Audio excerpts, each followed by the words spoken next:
नमस्कार दोस्तों, स्वागत है आप सभी का हमारे YouTube चैनल पर। तो आज हम लोग पढ़ने जा रहे हैं वितान भाग 2 के पार्ट 1 सिल्वर वेडिंग के कुछ महत्वपूर्ण प्रश्नोत्तर। तो आइए शुरू करते हैं। सिल्वर वेडिंग, इस पाठ को लिखा है मनोहर श्याम जोशी ने। तो आइए हम लोग देखते हैं इसके कुछ महत्वपूर्ण प्रश्नोत्तर। तो पहला प्रश्न है, यशोधर बाबू की पत्नी समय के साथ ढल सकने में सफल होती है, लेकिन यशोधर बाबू असफल रहते हैं, ऐसा क्यों? चर्चा कीजिए।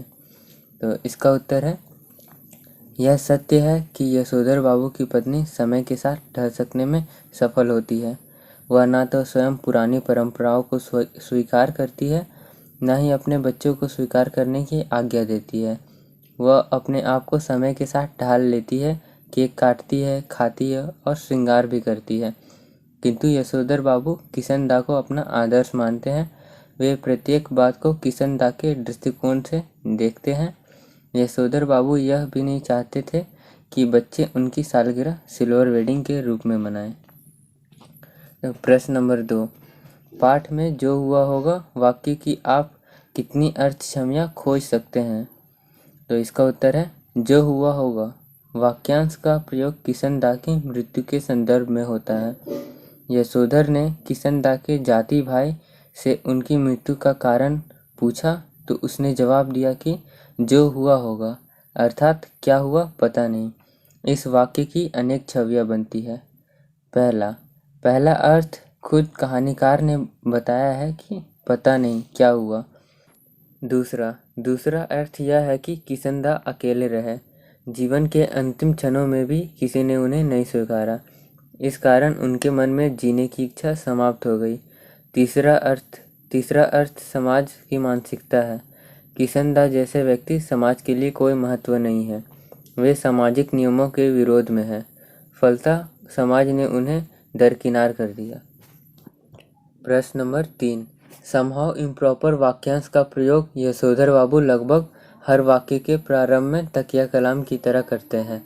इस काव्यांश का उनके व्यक्तित्व और कहानी के कथ्य से क्या संबंध बनता है? इसका उत्तर है, यशोधर बाबू समहाउ इम्प्रॉपर वाक्यांश का प्रयोग तकिया कलाम की तरह करते हैं। उन्हें जब कुछ अनुचित लगता या उन्हें कहीं कमियां नजर आती हैं, तब वे इस वाक्य का प्रयोग करते हैं। वे नए के साथ तालमेल नहीं बैठा पाते। यह वाक्यांश उनके असंतुलन व्यक्तित्व को प्रस्तुत करता है। पाठ में निम्न जगहों पर इसका प्रयोग हुआ है।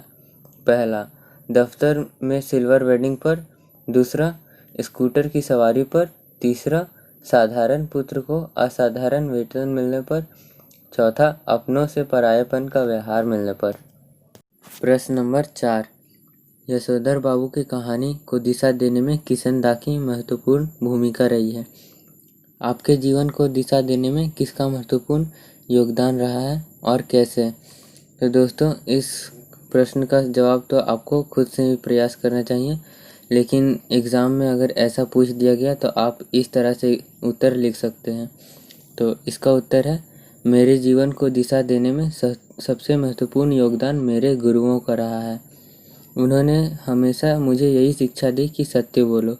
सत्य बोलने वाला व्यक्ति हर तरह की परेशानी से मुक्त होता है, जबकि झूठ बोलने वाला व्यक्ति अपने ही जाल में फंस जाता है।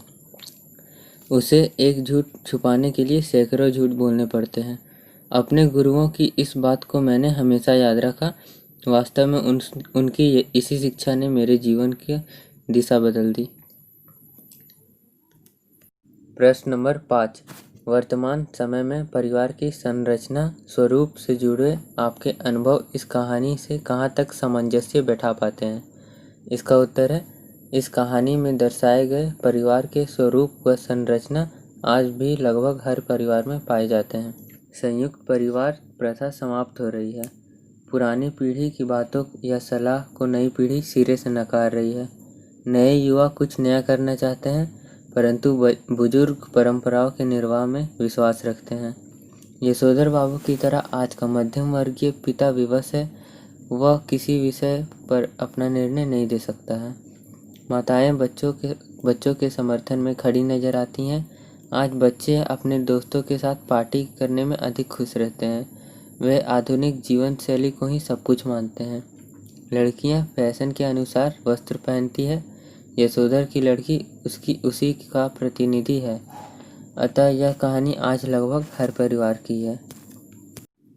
तो आज का अंतिम प्रश्न है, भूषण के द्वारा उन्हीं ड्रेसिंग गाउन देने पर यशोधर पंत के मन में उत्साह का अभाव किन जीवन मूल्यों की उपेक्षा के कारण दिखाई देता है? बुजुर्ग पीढ़ी हमसे क्या अपेक्षा करती है? लगभग 150 शब्दों में लिखें।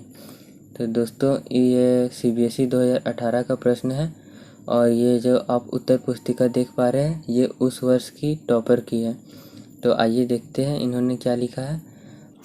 भूषण का अपने पिताजी को सिल्वर वेडिंग पर उन्हीं ड्रेसिंग गाउन देना यशोधर पंत जी के मन में अभाव पैदा करता है। उनका मानना है कि उनके बच्चे उन्हें यह नहीं कह रहे हैं कि दूध मैं ला दूंगा। उनका मानना है कि भले बच्चे कितने बड़े क्यों ना हो गए हों, परंतु उनमें मौलिक संस्कारों की आज भी कभी कमी दिखाई देती है। आधुनिकता के इस दौर में वह अपने पिताजी की मदद का आश्वासन देने के बजाय गाउन देता है कि जो कि उन्हें फटा पैजामा नहीं पहन के जाना पड़े। भूषण के द्वारा दिया गया गाउन यशोधर जी के मन में असंजकता का भाव पैदा करता है। उनका मानना है कि शायद सारी दुनिया जो हुआ होगा में ही जीती है। बुजुर्ग पीढ़ी हमसे कुछ अपेक्षा करती है।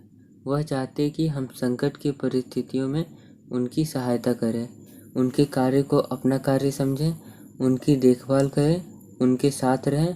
वह चाहते हैं कि हम पढ़ लिख कर उनकी मदद करें, अपने जीवन को सहजता से जिएं, परंतु आज की पीढ़ी ऐसा कुछ नहीं करती। उनके अंदर की मानवीय संवेदनाएं नष्ट हो रही हैं। तो दोस्तों, इस पाठ में इतना ही।